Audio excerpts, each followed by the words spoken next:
think it's about 20 to 11. We might do this for 20 minutes and then have a coffee break.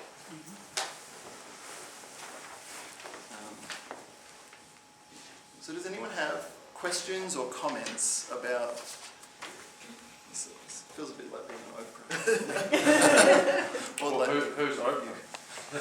Neil.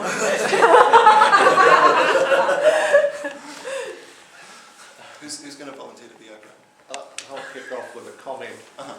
I read that bit about Kevin Rudd and enjoyed it, but what really struck me was the comment of the pastor who said, why can't you believe what Jesus said in the Bible? And I thought, why do we have pastors that don't read their Bible? Because there's nothing reported that Jesus said about homosexuality in the Bible. I don't think there's anything that Jesus said in the Bible. There's only what was reported that Jesus said. Is my ultimate position on it. And we all know about reporters. They have agendas.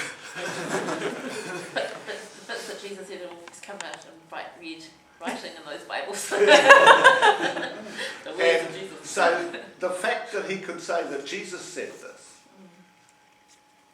and I thought it was, if he was saying, well, everything in the Bible is what Jesus said, then that's really bad Christology. Yes. And I am fairly traditional on that. I think to be Christian is to be Trinitarian.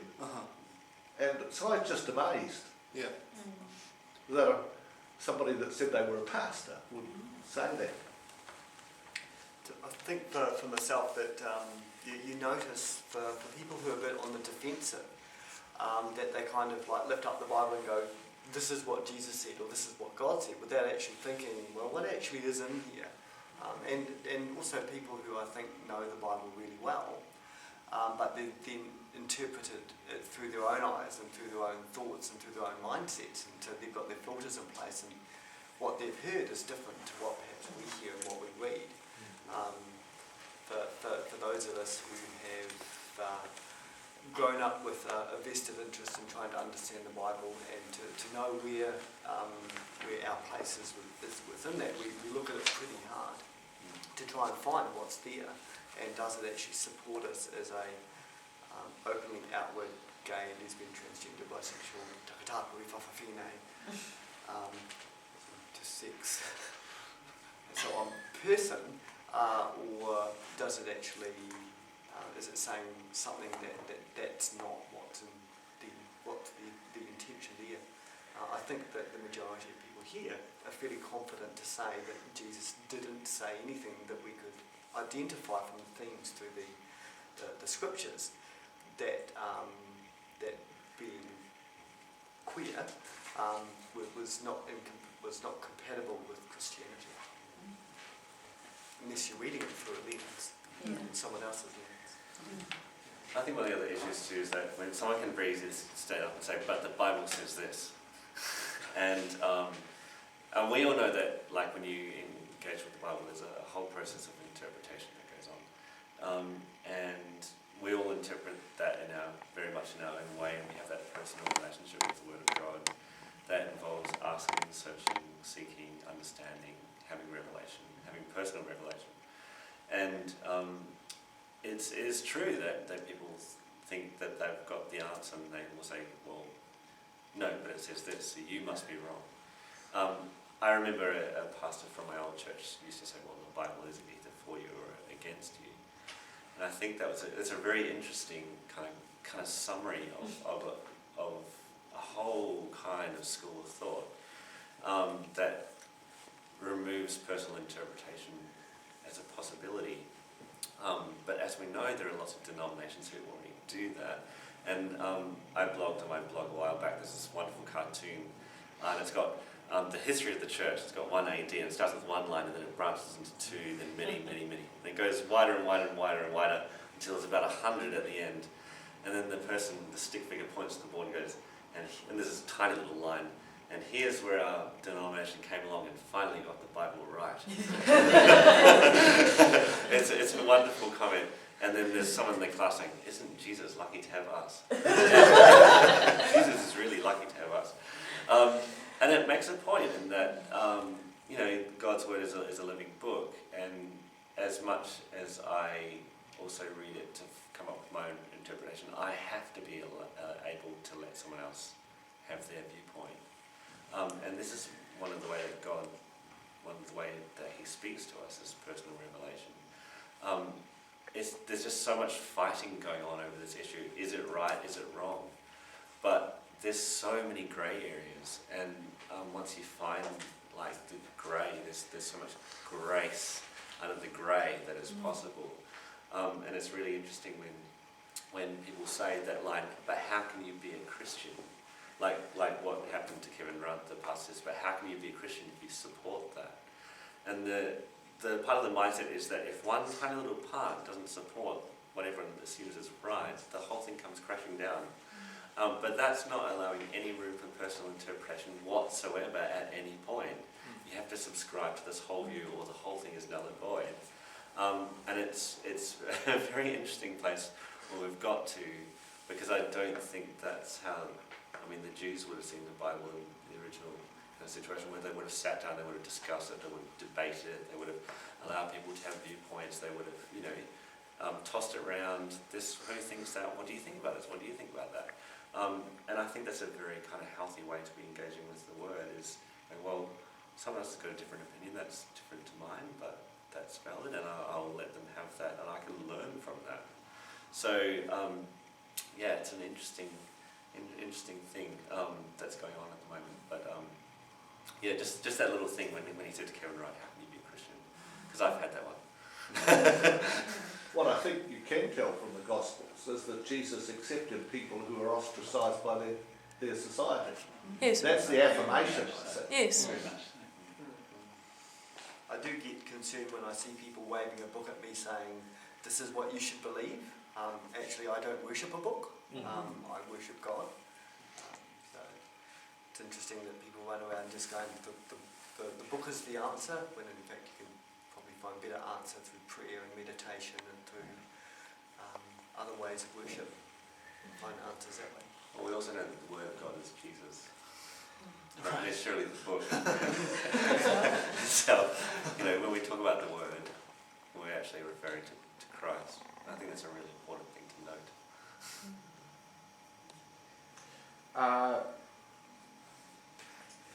I'm interested. The position of MCC seems quite similar to, I guess, liberal society. I don't know what sort of term you'd use for your average sort of secular New Zealander or Australian perhaps.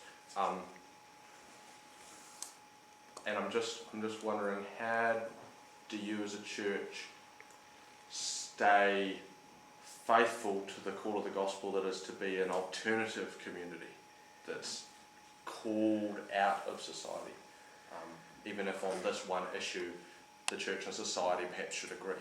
Yeah. Good question. Well, I mean, I think that's, to me, when we're talking about what is MCC's future and what's our reason to exist, now that this issue, to whatever extent it is, or in whatever places it is, has been addressed, that's the exact issue we have to ask ourselves. Like, how is it that we are different to society as a whole? And I mean, I think that it's a really good creative place to be in, because Jesus had a way of doing that in his own society, and that's what I want to talk about a little later on, of doing, like, you know, exactly what you were saying, the people who were ostracized, and being with those people in a way that was so radical that it made people really disturbed. You know, I mean, I think there are a lot of people who are still in that position in our society. And I think, you know, I mean, while people talk a lot about inclusion, I don't think it's widely practiced in our society. I think if you were to actually live out that inclusivity, it would make you really alternative, it would make you really different. I'd like to add to that as well. There's two sides to it. Like, you might say that the church is accepting LGBTIQA people, but also remember that, like, within the gay community, the idea that you can be a Christian is a very minority one. So by saying, no, you can have a same-sex attraction, but you can have a life of faith, that's outside of the cultural, secular norm that you're talking about, because that's still very much a minority. And then that role those voices need to be heard in society, because otherwise you find that someone comes out in their church and they think they can't be Christian anymore because of what we've been just talking about. And you probably know people who've done that. They're like, well, I'm gay, so I can't be at church anymore. I can't be a Christian anymore. And so people who have a faith, who have a same-sex attraction, know that within the gay community they don't fit in as much. And they're very aware of being a Christian in that context. So I don't know that it's necessarily fitting in at all. I don't. It's between both worlds. But there's a lot of work that needs to be done within the gay community to show that the Christian community is healthy and not scary, and not going to send people into counselling and psychology and gay conversion therapy, but that people can have a genuine life of faith with God. That's cool, because I went to a seminar once on homosexuality, and it was sort of a fascinating thing. If someone put up their hand, these first examples are fictional, but said, I'm an alcoholic, can I be a Christian? And everyone would jump to say, yes, you just have to, confess faith in Jesus and he'll forgive you of your sins. I sleep with my girlfriend, we're not married, can I be a Christian? Yes.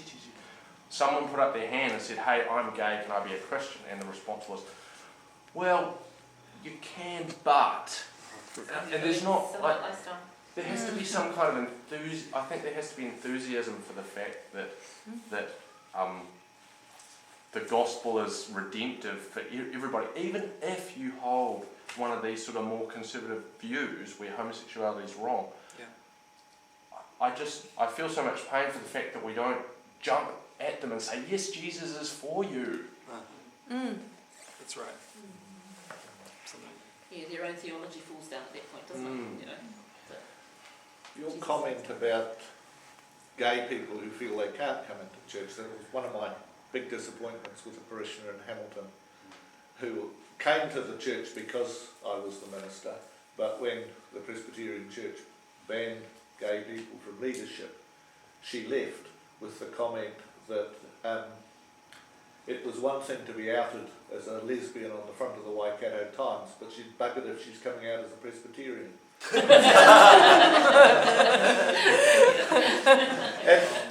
And we still send Christmas cards to each other, and she's still a friend, but she felt she couldn't be there. She knew her minister was supportive, she knew the congregation was supportive, but with the rest of her community she felt awkward. Yeah.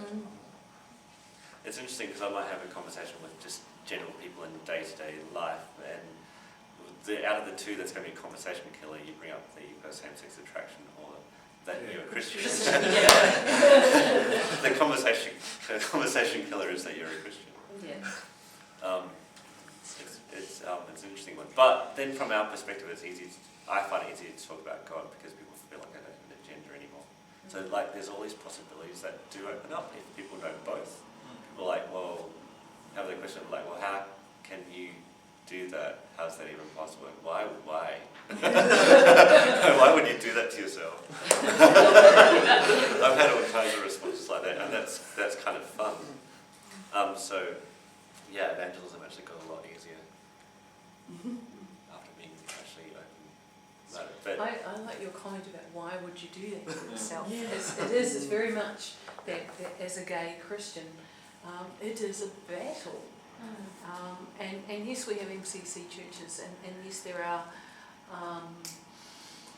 places where they may be affirming or whatever, but you're in, like New Zealand, we have 2 throughout the whole country. There are so many people who just do not have a place they can go to.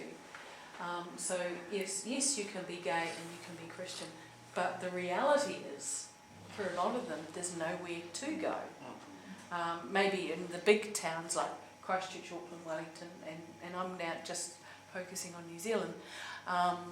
But the smaller cities, the country towns, you're very much alike. You're very, and yes, even just to find a gay community, let alone then saying, well, I'm Christian as well.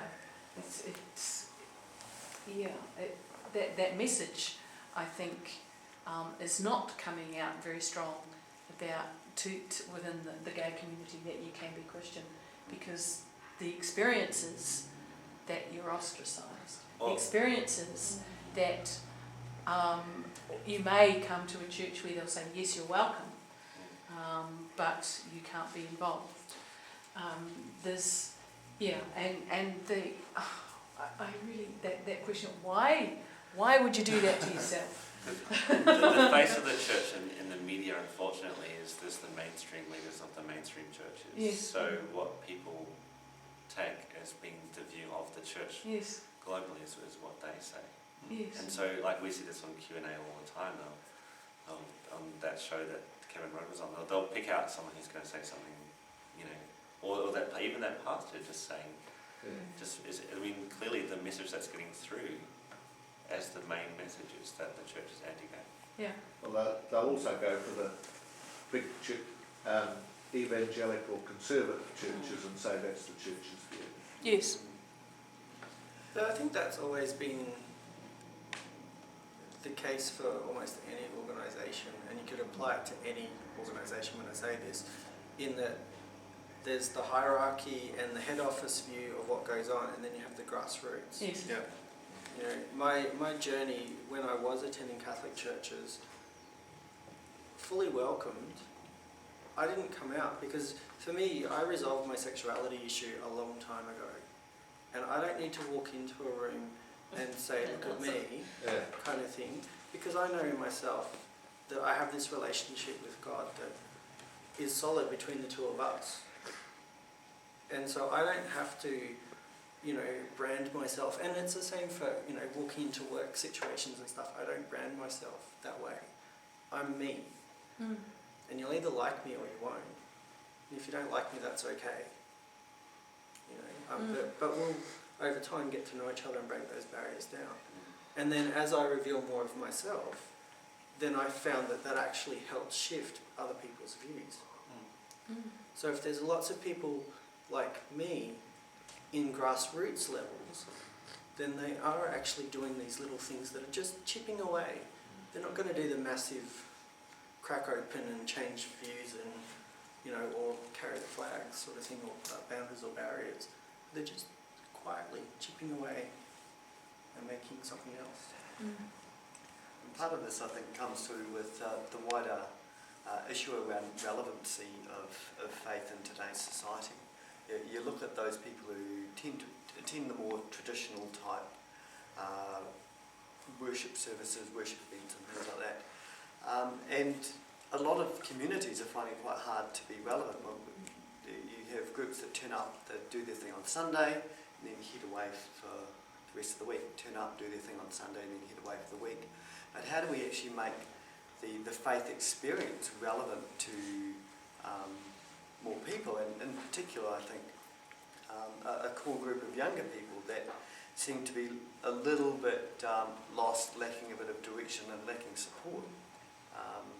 One of the things that I think came up with the Great Wobblies that happened was the fact that there was no central place to actually focus in on. It was really hard to actually try and group people together around one place. Traditionally, it would have been your church community, whereas now there's no strong community core to actually bring people together. And I still think that is the role of the church. I still think that that's the role of faith communities, that we haven't quite got to the stage where we've figured out how to make faith relevant in today's society, in today's context, so that we can actually start to re-engage people in the faith experience. And I don't have any answer for that one, unfortunately. Anyone else? But it's actually looking at us and going, what really is faith to us, and how do we engage everybody else in that journey? Because it's exciting. You learn so much about yourself. You learn so much about everyone else. You actually gain this awesome connection But we can't seem to get across how that's suddenly relevant to people today. Maybe we're more consumerist, maybe we're more in for the quick thrill, the cheap fix. How do we make or make people aware that a longer lasting experience is actually going to grow people and benefit people a lot more? Yes, it is actually something that all churches are facing, isn't it? Yeah, I've heard so many different people from different churches saying our church is ageing. There are no young people. The young are not interested in church now the way we always have been in the past. How do we reach the young? And also those who have moved away from church, I think, as well. There's some communities that go, oh, we must do a young church, because it's all about the youth. Well, actually, there's this huge pile of people. Yes. We don't say that we've got an ageing population for a reason, because the majority of people are in the older age bracket. Yes. But they're also not engaging with church community and faith community as well. So where have they gone? Where did they go? And how do we actually let them know that God's there for them and that faith is can still be part of their life experience? Yeah, it's true. Like, oh. That's right. Go on, you say what you were going to say first. Well, I mean, I often, when people say, where are all the young people? I mean, consumer society is geared around young people. Like, you've got to be young to participate in consumer society. And, I mean, I'm 32, so if I go to a nightclub, normally it's considered tragic. But because I'm gay, I get an extra 10 years on that. Is that awesome? Look, there's got to be something. It's tragic. Yeah, you're way tragic. I mean, that makes a lot of sense to me. Why are we not finding so many young people in churches? Well, they're being entertained and highly stimulated in a consumer society. Right. That is going to dump them in 10 to 15 years. What's going to happen then? Yeah. But the church can't meet the stimulation level that the rest of society is offering young people. Yeah, and if we try to, then we look really dumb. Yeah, it's really tricky. What are we going to do? We're going to start playing rap in church, and then we'll be cool, and then the kids will come along. Rap's not cool anymore. It is older. But I was thinking, you were saying before about how homophobia has, in a sense, died down somewhat in society and things like that. And for me, for somebody standing right on the edge of the queer community, but my involvement with it has been through young people who've come into our home and stuff. And the area that I'm most concerned about is the young trans people who are just so lost and so prejudiced against. And there's prejudice within the gay community, especially with young people, against trans people, who don't see them as fitting, or in society and as a whole doesn't cope with trans people who are trying to sort of change things like the pronouns that are being used about them, things like that, and it's an area that it doesn't look like anybody's addressing, and That's really true. Yeah, I find it really scary, and when you're sitting there listening to somebody who's suicidal because of the way that the gay community is treating them, or everyone, the rest of society, and I'd like to see Crave, MCC sort of making a real kind of move into kind of those kind of areas, those marginalised queers. That'd be good. It's scary. It's really scary.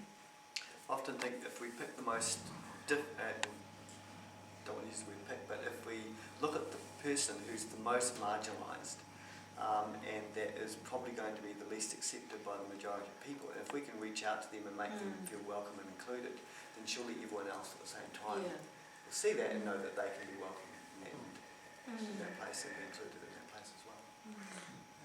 Did you have something? I was going to just, I think there's a question in here around how,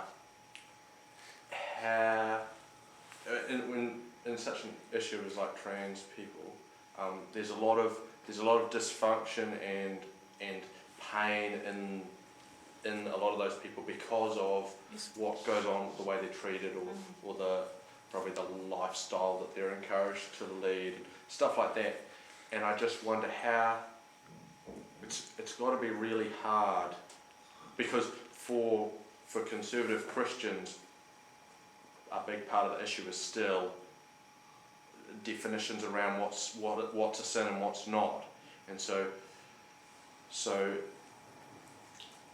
if you're going to say, okay, some of this practice or this identity isn't sin, but some of that pain and that yuck stuff is sin, it's hard to get the conservative straight people on board with that when it's so ambiguous.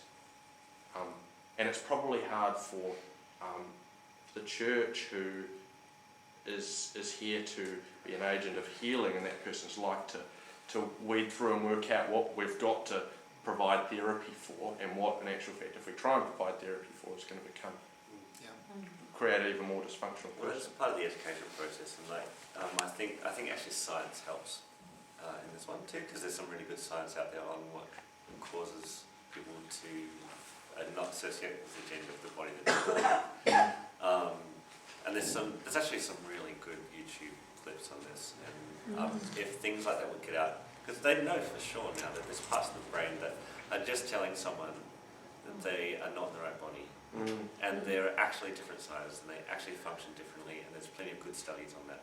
So once you know that, you're like, well, of course that's the way they're going to be. If their brain's telling them from birth that they're in the wrong gender, then they have a really difficult lot in life that it's very hard for us to understand. And then they have that very difficult journey of then trying to reconcile their physical body with what their brain's telling them that they are, and their gender identity. And what the whole of society is telling them, basically. The whole of society is telling them, yeah, but the science is quite new again, so, but the science is now kind of pointing to how that all works, and we have understanding now. So previously they were just a freak, but now we know there's a really good biological reason from birth, not changed by growing up, not changed by environment, not changed by hormones, or anything that's like then happened. This is like the way they were. And there's even more science on transsexualism than on same-sex orientation. Actually, there's more concrete evidence on this one, which is interesting. Then you need to go to the next step of education, and also people telling us stories is really important, because when we don't understand the other side, then we have all kinds of views, and then we want to try and help them and change them, but it's just because we haven't educated ourselves yet. I was watching a really interesting documentary before I left Sydney. It was on World War II and like Australia's response to the Japanese, and when they went off to Singapore to fight. And because we've got the internet now, we can jump on Facebook, we can educate ourselves about anyone we want. This is part of the new generation, but because in all those wars they had propaganda, so they believed that all Japanese had big thick glasses and no one could see properly, and they're all kind of frail. So they're like, oh, the Japanese are coming, there's no worry. But that's because of the propaganda, and then they realised they were up against a foe who was going to overrun them. So it's just the information that gets out can lead to a completely wrong view of what's out there, but we don't have the same excuse.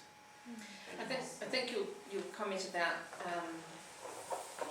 the hearing of the stories is really important, because it's very easy to have lots of judgments and lots of thoughts and lots of opinions about something until you've got a human face of it. Right.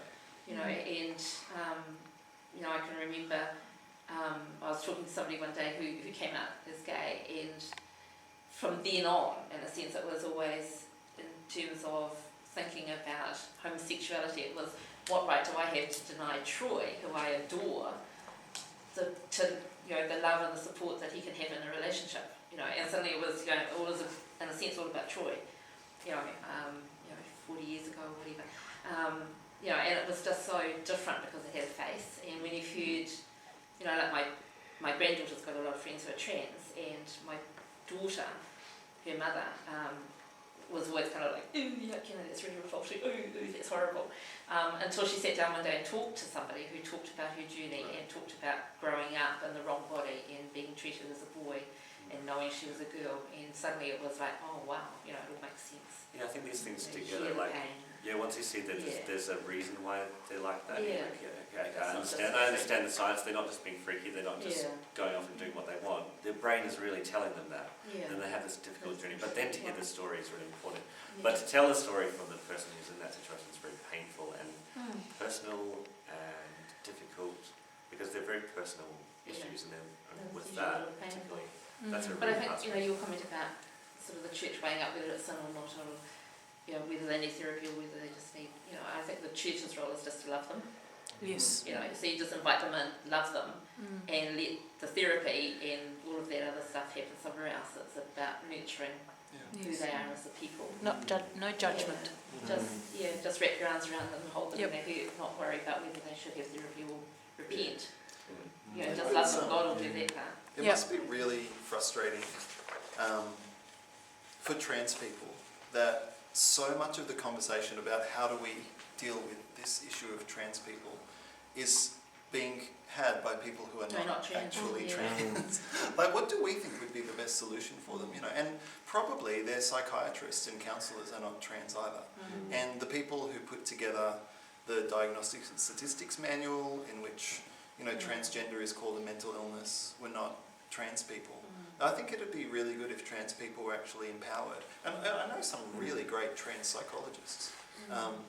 If those people were actually empowered to write the book themselves, I think that would be incredibly helpful. So one thing I was just sitting here thinking is, here we go. So I don't think it matters from a Christian from a welcoming point of view. I don't think it matters, and I don't think it should matter. I think we need to just be inclusive, and that's the way of it. But is there a case of some people who aren't actually born gay or aren't born trans and become, because of the environment they live in or the pressures or the excuses we've always been given, is it sometimes a choice? Why would you choose it? I don't know. Well, because of the environment you're in, I suppose, would be, it's like life in general. How much you tell of your story is up to you. How much you need to put on a face in a situation is up to you. And so I think that's probably the answer to the question. Because if I find that in this environment I really need to ramp up an aspect of my life or an element of myself, then I have to push myself to do that. And sometimes you just know, it doesn't matter what sexuality you are, you walk into a room and you go, there's something not right here. So your defences go up, you say as little as possible, you interact as best that you can, but you're on your guard 24/7 until you leave and you get to a safe space. And I think that maybe there are times where people just have to say, you know what, to get this way or to do what I have to do, I'm going to do this. And I think there's actually quite a lot of stories where you read about people who have done that. In this situation I have to, I think there was someone who dressed as a woman for 12 months and lived the life as a female, just to kind of experience what it would be like to be, a male inside a female's body, so to speak. I can't quite put it in the words, but that's in essence what people will do. People go and live in slums because they want to understand what it's like to live there, when they could quite easily just, go down to the fine dining restaurant and put out their platinum Amex and swipe the card and, pay for their dinner. People push themselves and put themselves into difficult situations so that they can grow. And I think that, sometimes people might make that choice. I think on the whole though, I think most people try and fit in with the majority rather than the other way around. So I think a gay person is more likely to say that they were straight than a straight person to say they were gay. But we had an author who came to the Crave podcast last year who did that for a year, but only because his three best friends came out as gay. So he did this thing where he said that he was gay for a year and only a few people knew, and he lived that for a year, and then after years, well, actually I'm not. But I was trying to know what it was like. But I don't think many people put themselves into a situation whether they then become part of a minority. Like, I know for me, like, yeah, that wasn't a choice. Like, why would I do that? Because if it was a choice, like, why wouldn't I just do what everyone else is doing? Like, to get married to a wife, have kids, fit in with the majority of everything would be a lot easier. That'd be a lot easier and less stressful. Well, we're situations where, because of the environment someone's in, they may choose a different sexual expression or sexual behaviour than what they would do. Good example is in the prison system, where they may have sex with guys because that's the situation that they're in, but as soon as they're released and out into the big wide world again, they'll actually go back to their natural or their predominant sexual behaviour. So kind of like differentiation between sexual behaviour and sexuality. Perhaps it's unhelpful for perhaps mainline Christian denominations who want to be more inclusive or what was the affirming, to try and make two groups of gay people. Some have chosen. Yeah, and that's why I was kind of said from the even beginning that it is superfluous to the even if it's viewpoint, true, even if some people do become Yeah. genuinely homosexual because of their environment, not because of their genetic makeup, it's probably from a theological perspective unhelpful to Yeah. Yeah. Yeah, and that was what I started with. I think the evidence, like, you can't, there's still lots of reasons why people become gay and they haven't kind of really nailed it, so they can't say that it's not environmental, but I think that was in general, perhaps people who say that it is environmental are using that as an excuse to say that they should change. Well, that's right. Yeah. Because if you're making a choice to be gay, But if it was environmental, you'd also be able to change the environment to then become heterosexual. Yeah. I think gay people have tried really, really, really hard to change everything in their environment to go the other way. It doesn't seem to be changing. So I think that'd be a reasonable argument to say that there should be equal traffic both ways on that one. I know a number of women who are in relationships with other women and have had bad experiences with relationships with men, and I've wondered whether that had more to do with it. And the answer to myself is, I don't care. They're still my friends. That doesn't matter. That may be the case, but it may not. It may be that they had bad relationships with men because they were. Yeah, it's a chicken and the egg way around with the case. So I wouldn't ask them, and it doesn't matter. That's what I keep telling myself. As a heterosexual man, I'm nosy, but and I don't understand it. But I say, well, that doesn't matter. That's my issue, not theirs. There is a view among the mainline Christian people that it's fine for gay people to be gay, but not to have relationships, to remain celibate. And I often look at the person and I think to myself, well, you've been married, you've had 2 wives, you've had plenty of pleasure out of a relationship. Why would you wish that on somebody else? And it's quite prevalent, I think. I don't sort of worry about what sin is and things. I sort of see it as a separation from God and want to know what the issues are. But the people that want to define sin, I always want to know, why is it about sexuality? Why isn't running a Ponzi scheme sin? And there's a whole lot of other things that I would want to put ahead of our sexuality. Or our sexual behaviour, for that matter. And they don't seem to bother anybody. It's been funny watching this election in Australia and the amount of energy. Like, if Christians are talking about politics, they're talking about the sexuality issue right now. Not about refugees. Not about, the opposition leader is going to cut $4.5 billion out of foreign aid.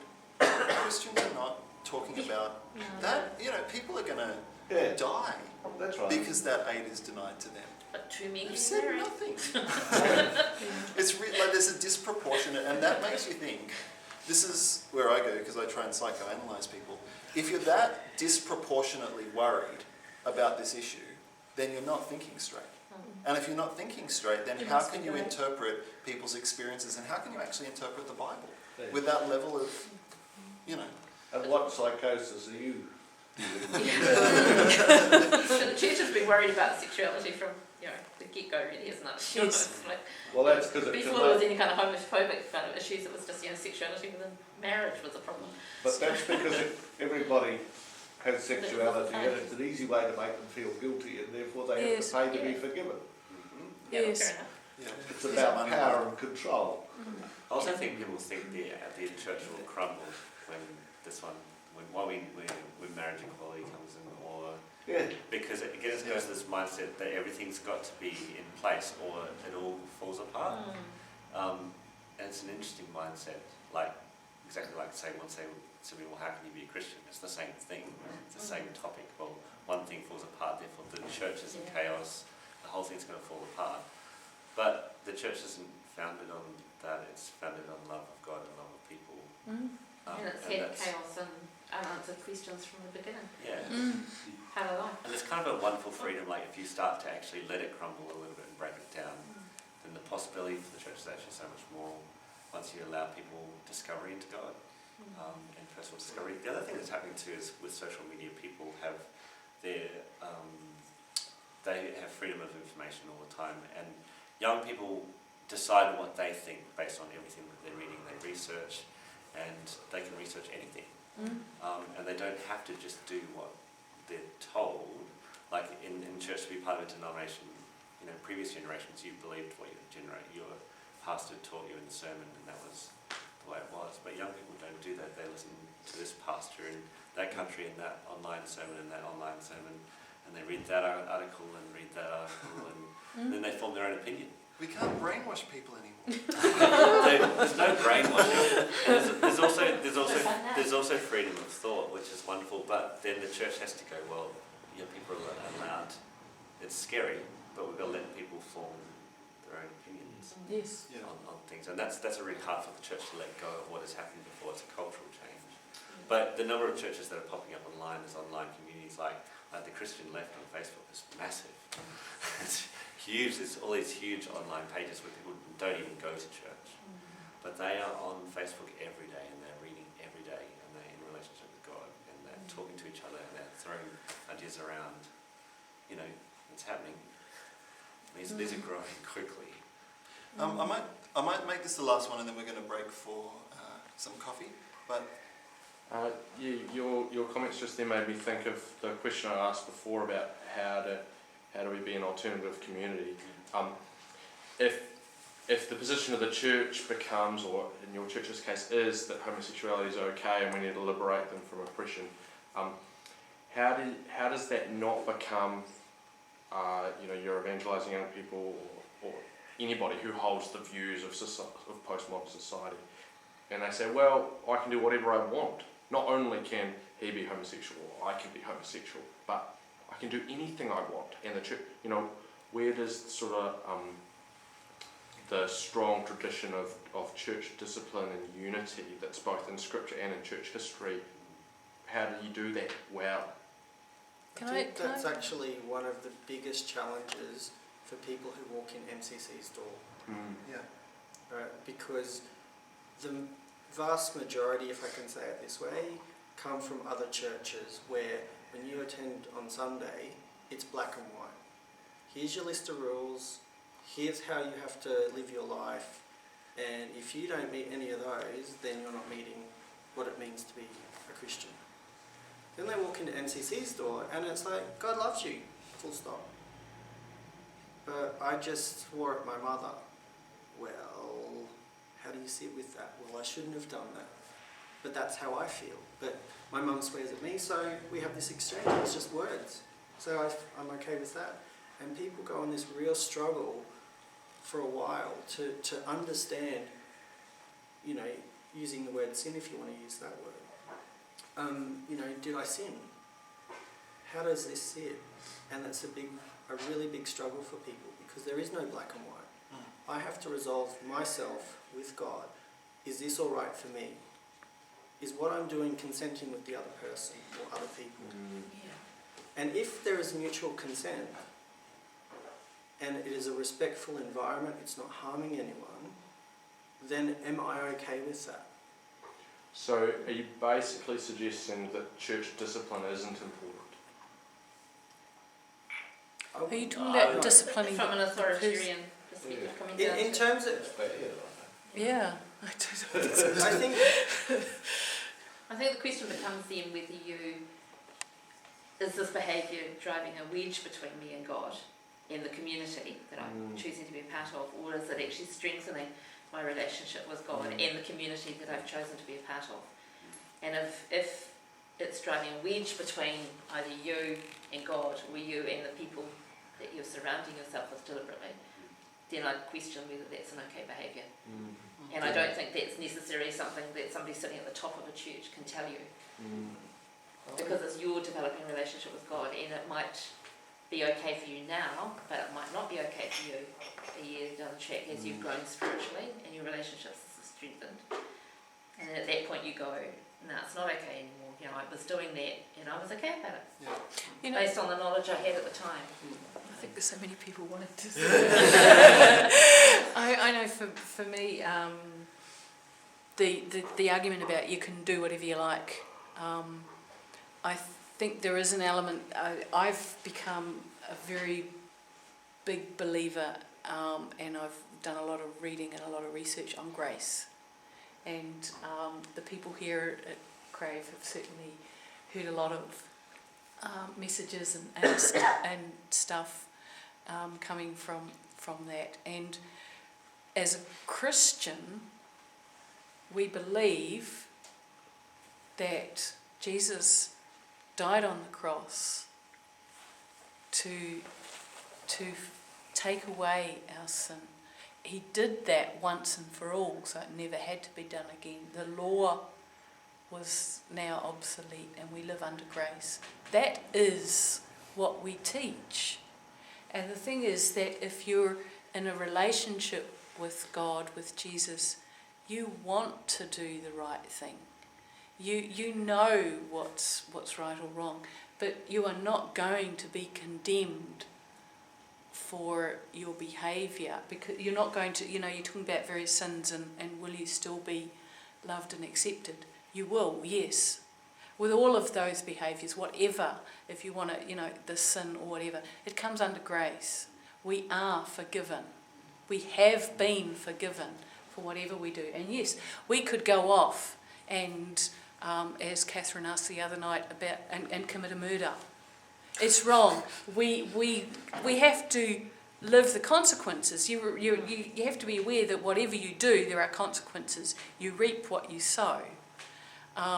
But God will still love you. God will forgive you. You are still, and if you then come to God, He's not going to turn you away because of what. So it's what's important is your relationship with God and your desire to do, to do what, and what God is asking is love. That's all God is asking. And I think you also find that increased freedom requires increased discipline. Yes. I think you'll find it two go together. Yes. So if you think of it in like a global perspective, if you live in a country where it regulates everything you have to do, you have no choice. And you have to do everything that it says. If you live in a free Western country, you have freedom. But then it requires of you more knowledge, more skill, more understanding to live a disciplined life. You've got the choice to do more, but you have to use your intelligence to do so, to live with more discipline. So it's what you think of church discipline as being from the top or from within from the heart of each person. So once you're allowed more freedoms, which I think is good, because I think God allows us that freedom. God gives us boundaries, but God gives us freedom within that, because He wants you to be an adult, to grow into like a full relationship with God, with full understanding, not just be told what to do all the time. So I think I see, increased freedom in higher actually level of discipline. So it's not free reign.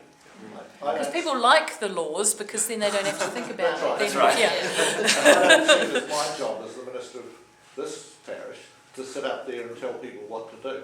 No. My job as someone theologically trained is to open the Yeah. text to them and pose questions and challenges. Mm. And how they hear that, Mm. they often hear what I didn't know I'd said. Okay, I think I'm going to exercise some church discipline and say that it's coffee break time now. I don't know where my watch is. I'm free to stay here and continue this discussion.